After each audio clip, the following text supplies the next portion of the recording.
The Illuminate Arts and Faith Conference in Chattanooga, Tennessee wants to help you find your tribe.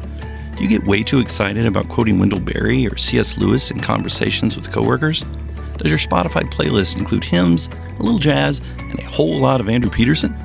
Join your tribe at Illuminate March 31 and April 1 for education and inspiration from speakers Russ Ramsey, Douglas McKelvey, John Hendricks, and others.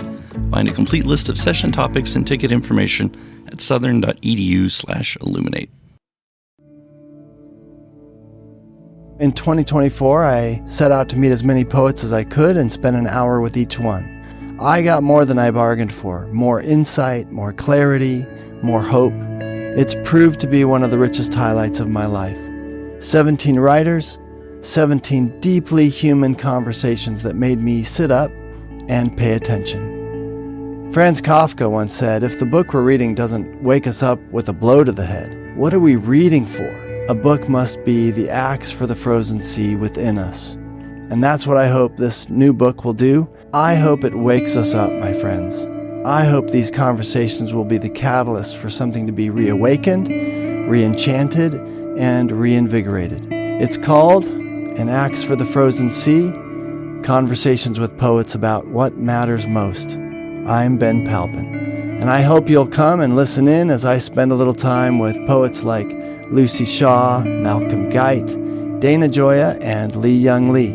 Pull up a chair at the table as we dig into what it means to write well and to live well. An Axe for the Frozen Sea is now available from Rabbit Room Press. Visit the store at rabbitroom.com, or better yet, ask about it at your favorite bookseller. I mean, I think part of what the gift of the Psalms is, they're transcendent. You know, they're poetry about the experience of walking with God and the heights and the excitement and the joy of that and the disenfranchisement and the lostness that we all feel, and they're so honestly human that really any rich musical tradition could translate them into its language. Welcome to the Habit Podcast, conversations with writers about writing. I'm Jonathan Rogers, your host. Songwriter Wendell Kimbrough has been writing, recording, and performing songs based on the Psalms for the last few years. His most recent record is called You Belong. In this episode, Wendell and I talk about loneliness, perfectionism, feeling like an outsider, learning to belong, and how one writes songs that sound like the Psalms while also sounding like the Gulf Coast. Wendell Kimbrough, I'm very happy to have you on the Habit Podcast. Thanks for being here. Man, great to be here with you, Jonathan. Thanks for having me. Yeah. So you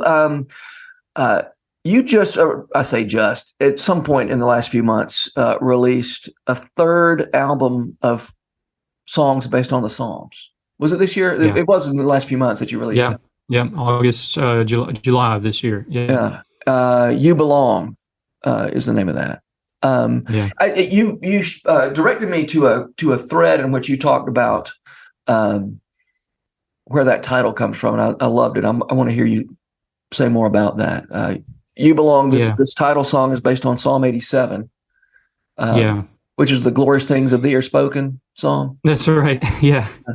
It's funny because it's like Psalm 87 was a psalm I thought of as kind of boring. Just like it was like an ode to Jerusalem, Yeah. It's like, which, just it didn't seem all that relevant to me. But then looking through the psalm, I don't know, a couple years ago now, and seeing this verse about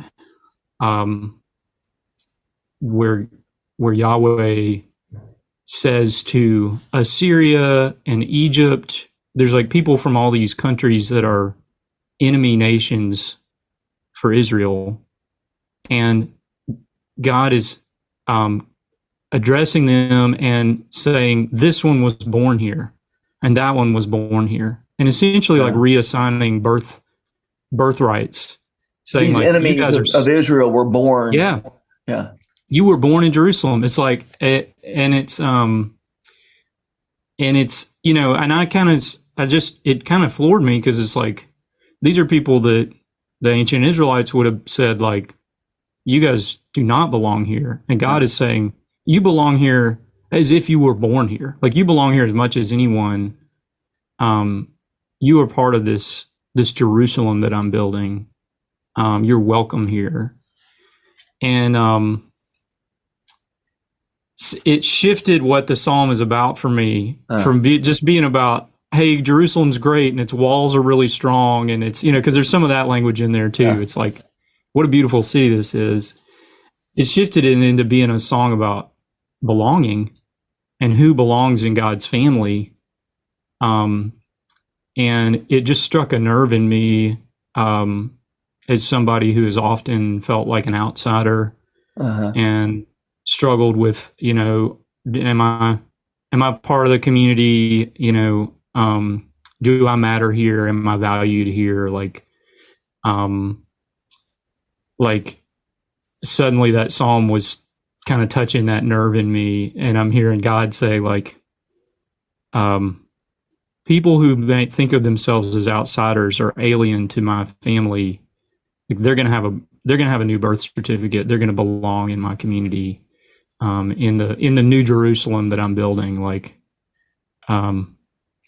So it completely surprised me. I started writing a song about it. I shared it with my supporters on Patreon, kind of the rough draft of the song a couple of days later. And I got to the end of the song and started crying, which was really, I just didn't, anticipate doing that. And, just realized it had touched a deep place in me. Yeah. So it kind of became the anchor point for the album after that. When you say you always felt like an outsider, you just are you talking about in a what's the word I'm looking for? Just sort of a constitutionally. Just sort of in your makeup, that kind of loneliness is part of your makeup, or are you talking about something else? Yeah, it's easy to think back to I grew up in a really small town in rural Mississippi. Yeah. And I was interested in art and music and theology.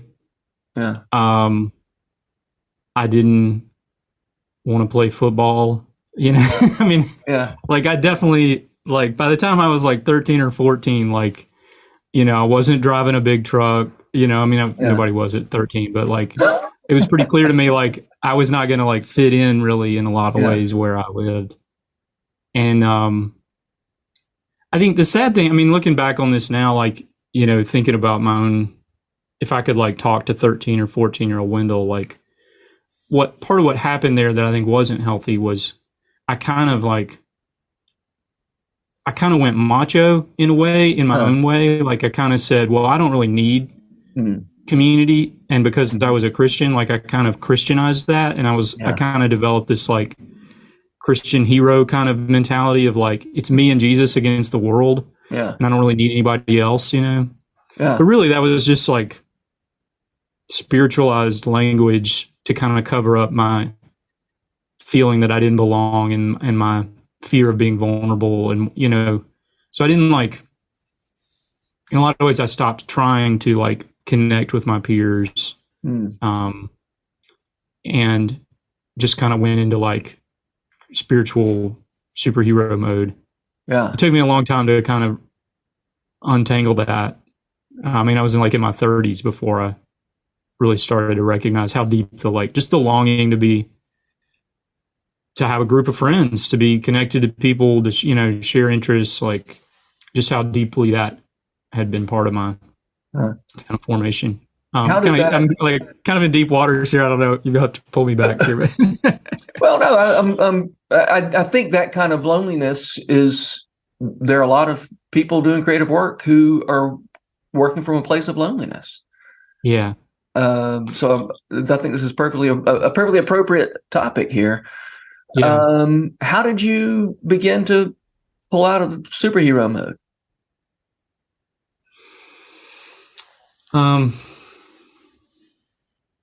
It stopped working for me. Yeah.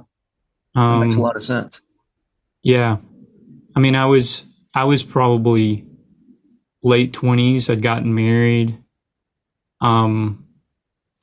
Just the kind of the train, the image I have in my mind is like a train that ran out of fuel a long time ago, but had a lot of inertia, you know? Mm-hmm. Yeah. And that train of kind of super Christian, I've got this, I don't really need community and friends, like that kind of like train just ran out of steam. I kind of was like again, super Christian's a good way to describe it. Like I just, I did all the church stuff. I mean, I was a professional worship leader at that time. Like I led a small group, I was kind of doing all the things that you were supposed to do, to be healthy as a Christian in a lot of ways, reading my Bible and praying and all that. But I mean, honestly, I got married and I was like angry and hard to live with and didn't know why. Yeah. And started having to do some searching, and figure out like what's going on, what's driving me, and what's really animating my behavior, and found a lot of, deep wounds and kind of unmet needs and things that I had just kind of buried. To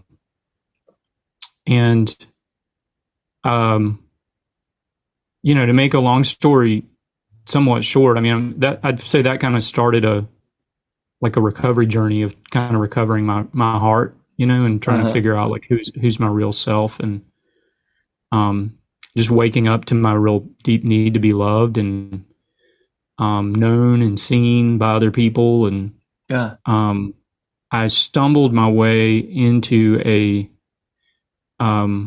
men's community. This was then we lived down in Alabama. They call them men's coaching weekends. There's a therapist down there named Phil Harden who does these weekends with guys, and they tell their stories and they give each other empathic feedback. Mm-hmm. It's a lot like the I know you've had Kurt Thompson on the podcast, like the confessional community kind of model that he's doing, very similar to that. But just a space where you can like take the mask off and be known and be seen, and was really transformative for me. I'd love to hear how did that sort of change in Wendell work itself out in your songwriting? I assume you were already writing songs when you were, but before that. Yeah. It was utterly transformative for my songwriting. I was before that, I was a very tightly controlled perfectionist with my writing. And as a result, I really wasn't very productive. Mm-hmm. I couldn't finish songs. It was very painful to finish a song and decide that it was good enough and share it with other people. Yeah. But just the practice, think about it, just the practice of sharing your life vulnerably with other people. It's like working the same muscle, So what I was doing in these men's coaching communities was really similar in terms of was working the same muscle that I needed to work to be able to share my music with people and accept that it wasn't perfect and it wasn't going to be, the greatest masterpiece I ever wrote necessarily, but just to put it out there. And also, about the same time I started my church in Alabama, my pastor there asked me if I would start writing settings of the Psalms for our congregation to sing. And that, as a writer, that sent me into this just super rich subject matter where you've got all these Psalms that are expressing all these deep emotions, very vulnerable, very, very naked, and I was all of a sudden having to put those Psalms in my own words and in my own kind of musical idioms, and then get up in front of my church and share those on Sunday. So it was like a boot camp for a perfectionist. Oh yeah. To help a perfectionist recover, it's like every week I had to get up and share something new that I'd written based on a very like emotionally honest psalm text. You were literally doing that every week? I did it every week for 3 years. Really? Because we were an Anglican church. We followed the lectionary. So there was a 3-year cycle of, readings for every Sunday. And my pastor asked me if I would start writing stuff to go with the Psalms. And, it was like, that was a pretty intimidating ask because I knew that was like going to absorb a lot of my life for the next few years. But I also knew like I wanted to do that. So I leaned into it. It was a really rich time. So I was doing these men's coaching weekends and like learning my story and telling my story for the first time and like peeling back kind of layers of the onion of my heart and my life. And then every week having to write a new psalm refrain and get up and share it with the church. It was a beautiful time. I mean, it was messy, but it was good. Yeah.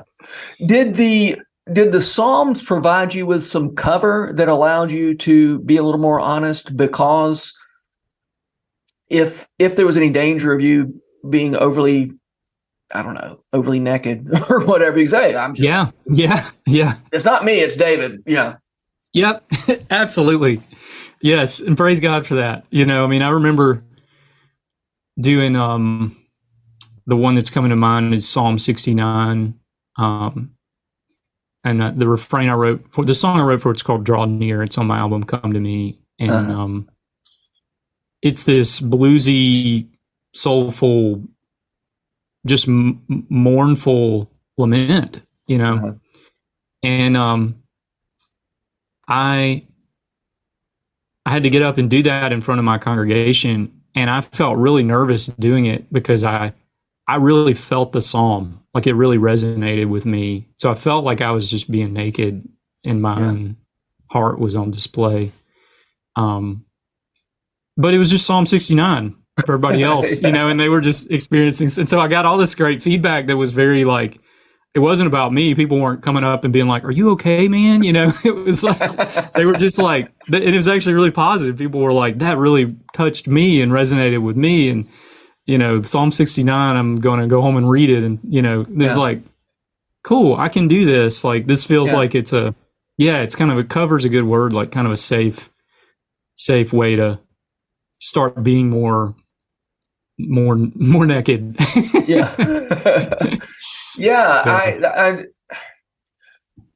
I love, one of the things I love about the Psalms is the same thing that, I love about, say, country music when it's done right, which is to give people words for what they were feeling already, but didn't know how to put it into words. And I say country music, it doesn't have to be country music, but so many different kinds of music. But I think of specifically as, country music, but because it's unassuming and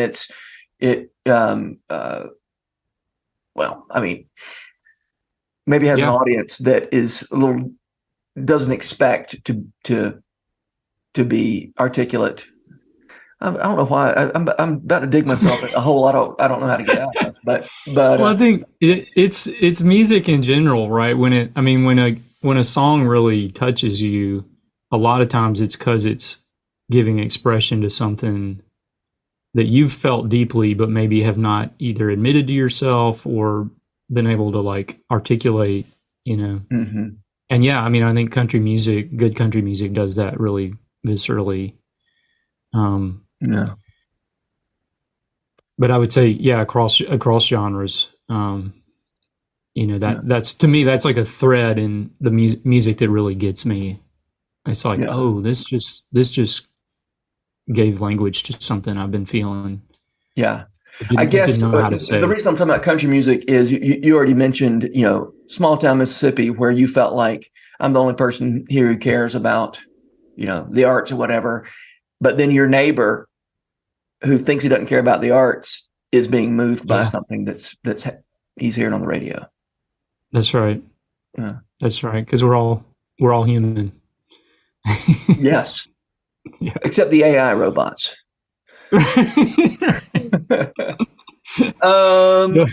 Don't ask me what I think about AI. I don't have any articulate opinions on that at this point. um, I'm going to throw out a topic. It's not going to be phrased as a question. I'll let you form your own question out of it. Okay. But I want to talk about this idea of, yes, you are reworking the Psalms, but you're reworking the Psalms in an idiom. I mean, it's as if, what would happen if the psalmist lived on the Gulf Coast? Your musical idiom is very close to the earth, let's say. I mean, close to the particular places where it's one of the things I love about what you're doing is a friend of mine said, Wendell Kimbrough's music it's like King David meets Muscle Shoals. And it certainly meets, New Orleans, Gulf Coast, all that music that comes from the part of the world where you're from. That's not a question. Okay, so the question is, do you think of those things as being in tension? Do you think of them as being complementary, right? This sort of psalm thread that provides you with subject matter, and then the musical idiom that, kind of swampy music is not the first thing that comes to mind when I think about the Psalms. Yeah. So that's not a question, that's a topic. Yeah. No, it's good. I'd love to hear you discuss. Yeah, I mean, a lot of ways I could go with that, but I think like American roots music is so rich in its breadth of expression, and roots music, I'm kind of saying everything from blues to country to jazz to gospel, folk. And I just kind of hang out in that space somewhere, Yeah, right. I'm not really hard in any one of those categories, but and I think it's part of what's so powerful about the Psalms. So I think American roots music has got this just great palette of color to paint with, Yeah. And then here the Psalms are, I mean, I think part of what the gift of the Psalms are, or the gift of the Psalms is just they're transcendent. They're poetry about the experience of walking with God, and the up and the down, and the heights and the excitement and the joy of that, and the disenfranchisement and the lostness that we all feel, and they're so honestly human that really any rich musical tradition could translate them into its language. And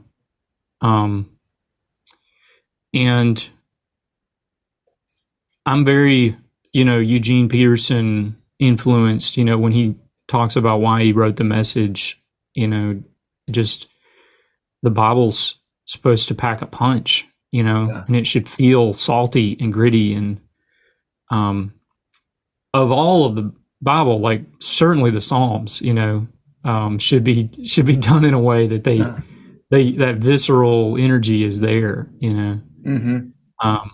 So I don't feel a tension around it. It did kind of take me a while to figure out that this was what I wanted to do. I think when most people think of singing Psalms, they think of choral music. Yeah. There's a specific kind of sound they think of, because if they have any reference point for it, you think of metrical psalms from the Scottish Psalter in a choral tradition or something, something along those lines, which there's a lot of beautiful choral psalm settings. Sure. So I'm not taking anything away from that. Yeah. But I don't think it's not necessary to say American roots music is the greatest music in the world and that's why you did it. It's just your native tongue, right? It's just who I am. Yeah. That's right. Like Flannery O'Connor said, you can write whatever you want to write. You can choose to write what you want to write about, but you don't get to choose what you're able to make live. And, it seems to me you are, here's a musical form that you can make live, and it makes sense for you to use that musical form. Yeah, the Psalms are so honest and authentic it's like maybe that's the only rule is you got to do it in a way that feels authentic to you, or it's just something's not going to quite work about it, you know? Yeah. Are you a Flannery O'Connor reader? I am. It's been a while. She was, you know, I would have said favorite author when I was in college. Uh-huh. But I haven't read her in several years. Uh-huh. Yeah, but definitely formative. Uh-huh. Your Southern writer credential is going to get revoked if you don't get back to Flannery O'Connor. Yeah, I don't have any Flannery O'Connor top of mind. That's right. you better get on it. Refresh that. Yeah. Okay, so you've mentioned perfectionism. That's something that you've struggled with. In practical terms, that you said the mere fact of having to produce every week was an important way to deal with perfectionism. Any other thoughts on how one wrestles down that alligator? Yeah, I mean,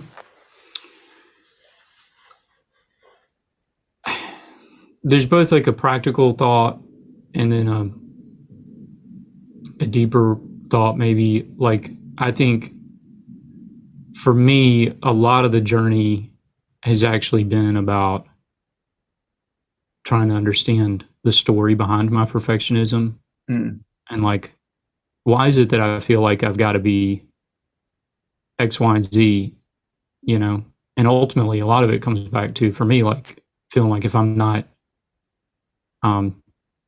performing the way that I should be performing, that I'm not worthy of love, which is it's like a deep, twisted lie. And you can say that out loud and, well, of course that's not true. But, having to really kind of unpack that and figure out the why behind it, and doing that in a community, where other people can kind of speak into and help rewire some of those messages in my head.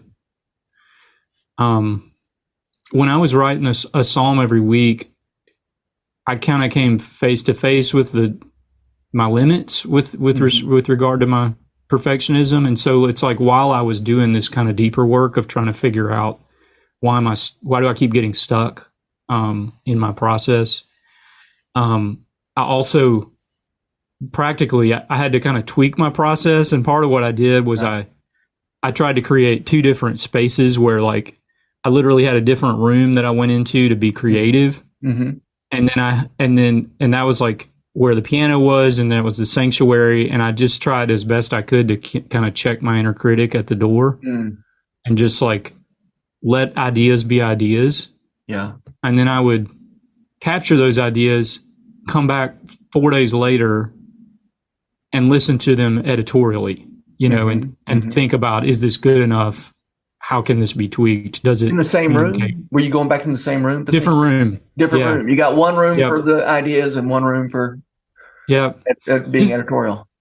Just doing everything I could to try to create a wall between, because my inner critic could just devour my work. I mean, just chew it up, spit it out. I would, I'd generate an idea and the inner critic would just pounce on it and cannibalize it and just be like, this isn't good enough, And so then at the end of an hour of work, I'd have nothing to show because I just didn't feel like anything was good enough. So I learned I had to just, as much as I could, just silence that voice for an hour and just say, okay, at the end of an hour, 2 hours, whatever, I'm going to hit record on my phone and I'm going to sing whatever I've got. Yeah. And I might feel like it is the worst thing I've ever written, but I'm going to capture it, put it down, leave it alone. Yep. And I'll come back to it in like 3 days. And in 3 days, then I can put on I'll let the inner critic kind of come back in the room and, ask the question, is this good? Should I keep developing this? Or should I scrap it and start over, Yeah. So just putting that wall up helped. And having two separate rooms was part of it. It was like, this is the safe room. The critic is not allowed to come devour my work in this room. Like, I'll often say, it's not a question of silencing the inner critic. It's kind of a question of making friends with the inner critic and saying, hey, I appreciate what you do. I need you to give me some space right now, and I'm going to come back to you. I need you. I just don't need you right now. That's right. That's, man. Diana befriend Glyer it. talks about being hospitable to your less good ideas. The idea you're looking for is probably, might be the 50th idea, but if you're not hospitable to the first 49 not as good ideas, you're not going to get to the 50th idea. You'll never get there. That's right. And it sounds like you're making a space of hospitality for the less good ideas by saying this is the room for that. All ideas are welcome. Come one, come all, and I love it. It's so, for me, it's so connected to like, it's helpful for me to think of my creative self as kind of a child, kind of an inner child.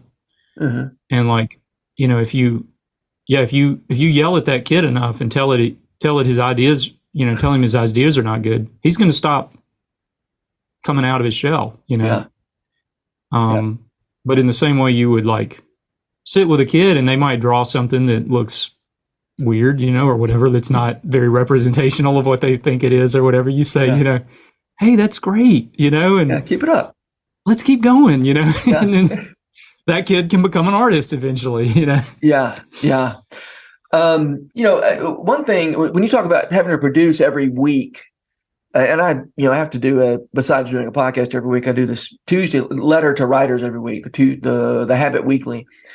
And one thing that having to produce every week has done for me, and I suspect you've had a similar experience, it's reminded me that I'm not that good at knowing what my best ideas are. When you gotta put something out anyway, and you put it out and you realize, hey, wait a minute. I mean, and I get more response from that than the one that I thought was just right. I think it's so helpful to be reminded that sometimes you just don't know what your best ideas are until you put them out there.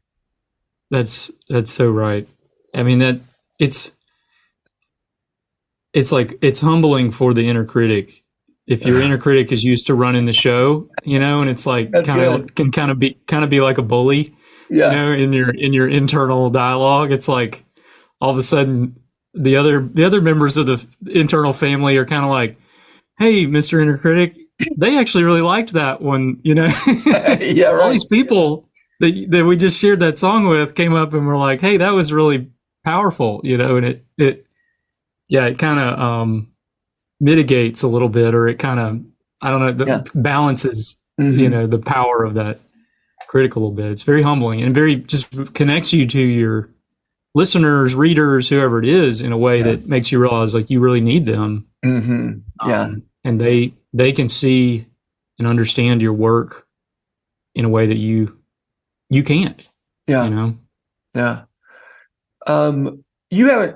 haven't said much about comparison, but was comparison a big part of your perfectionism? Like, you would need to be more perfect compared to what? Compared to your own self? Compared to other people?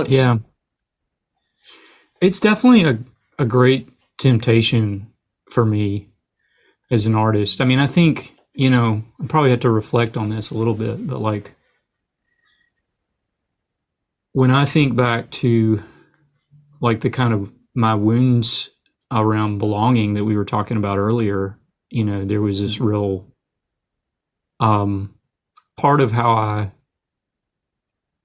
baptized my woundedness in Christian language was to say like I might not fit in with this group of people, but that's okay, because I'm gonna go be like an ambassador of Jesus to them, or in this space. And but with that kind of comes a little bit of a like, and therefore I'm a little better than them, Yeah. like, Sure. Yeah.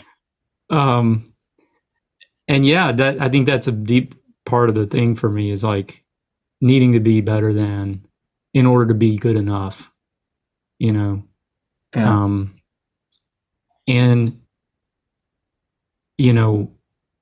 I've had this conversation with other artists as well, but like, the Spotify era in music, it's never been easier to compare yourself to other artists, and how, I mean, social media is set up to help you compare your life to other people. That's a lot of the energy of it, really. You know?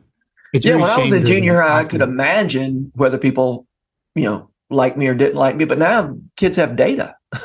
Yeah, that's right. That's right. Yeah, and it's similar for artists. I mean, you can go on Spotify and see, how many listeners does any artist in the world have, at any given time. And that can both, sometimes that puffs me up and makes me feel good about myself, and sometimes it makes me feel inadequate. Mm-hmm. I love if you haven't heard it, go check out the Weezer has a song called Numbers on their album Okay Human. Okay. And the opening line is, there's always a number that'll make you feel bad about yourself. And the whole, it's Rivers Cuomo, like, just reflecting very honestly on how he too, I mean, he's wildly successful, brilliant musician, but like he too, like, falls into that temptation to compare himself to other people, other artists. I think about the last person to get picked in the NFL draft. There's a name for him. It's called Mr. Irrelevant. But the last person to get picked in the NFL draft is in like the top 2% of football players in the world. That's right. And you still get and by the way, if you're the second quarterback picked instead of the first quarterback picked, you can feel bad about that. Yeah. And then of course, if you're the number one pick, you've always got the imposter syndrome waiting around the corner to clobber you over the head. Right. So, you get to be hard. Going. Yeah. Yeah. That's why I decided not to enter the NFL draft this year. Me too. It's fraught. It's just, I'm not sure I've got the emotional capacity to handle that. So I just bowed out this time. I mean, sorry, I know we probably move on, but like today, it's just ironic. I'm thinking about the fact today is actually the day that Spotify does their Wrapped thing. Oh yeah. Where like every artist in the world is going to get an email today from Spotify saying, this is how many people listened to you this year. Oh no. And they are going to encourage you to post that on social media. Well, if you're an artist, that just means that for the next several days, like there's just a parade of all the other artists posting on social media. This is how many listeners I had this year. This is how many listeners, and you can, I've had years where I felt like, wow, I did really well this year. And I've had years where I felt like I just want to crawl in a hole. I feel so small and irrelevant, Yeah. And it's part of the territory today, but it's like literally today that we're recording this is like Wrapped Day. So you'll start seeing those trickle out over the next few days on social media.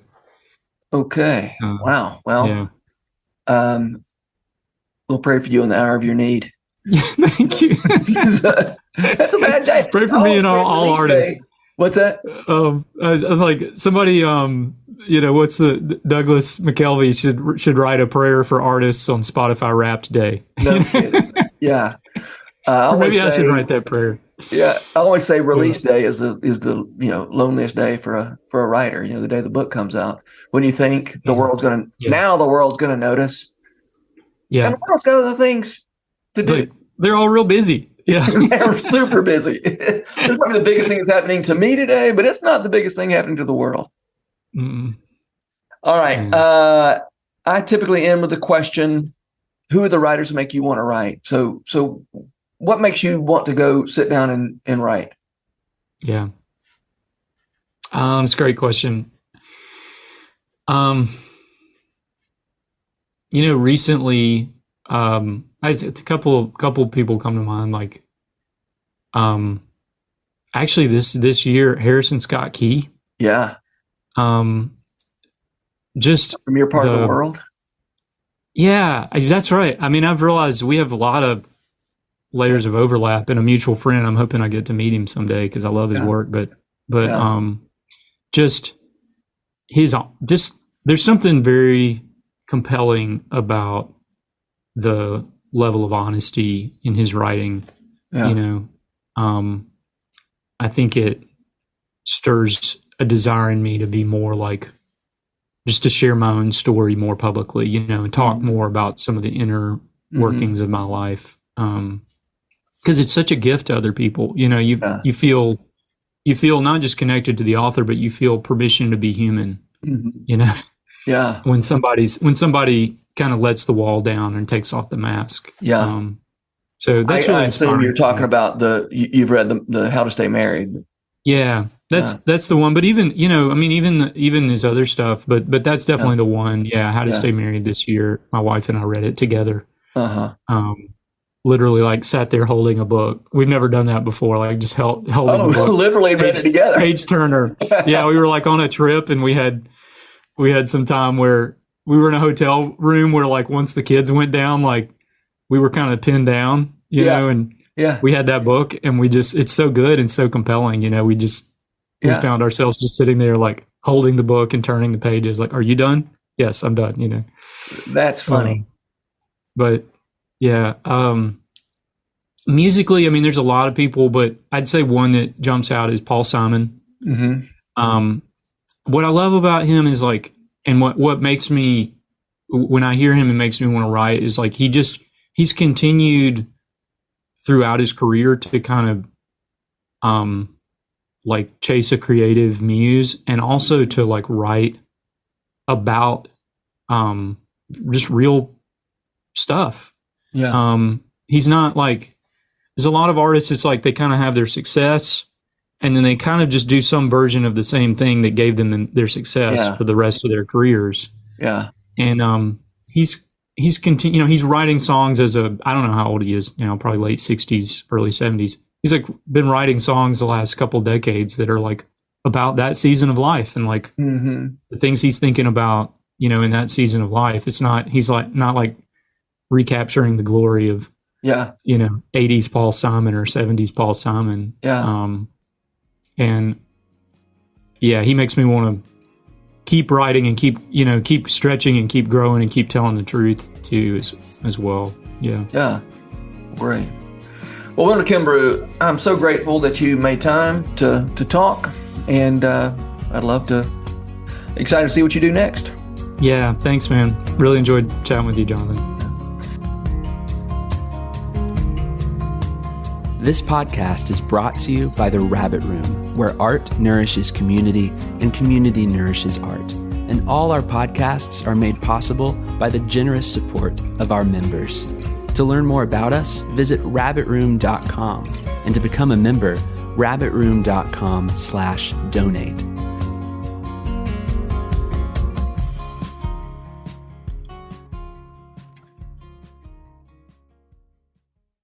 If you've enjoyed this podcast episode, consider joining the Rabbit Room membership.